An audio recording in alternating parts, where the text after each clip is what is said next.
first started out as a good player. I used to be on teams, and I used to be a player that would come in for a starter to give them a break or just give a little boost in the game, but not the player on the team.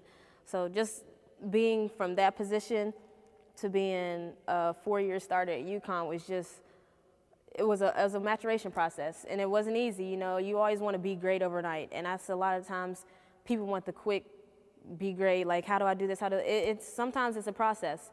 There are some players that started off, you know, were great. I'm sure LeBron, when he came out the womb, I'm sure he was dunking and dribbling between his legs.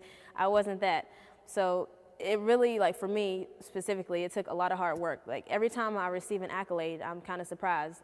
Like when I was named, you know, Nike All-American my sophomore year, I'm like, wow, like me, really? Because when you start out a certain way, that's kind of ingrained in your head, and you're working hard to try to catch up to everyone else. So when you're placed in those categories with, you know, the good people in your class, I'm like, wow. And then, you know, UConn's recruiting me. I'm like, man, UConn wants me, and, you know, Tennessee and all these schools are recruiting me, and it's still like a shock factor for me.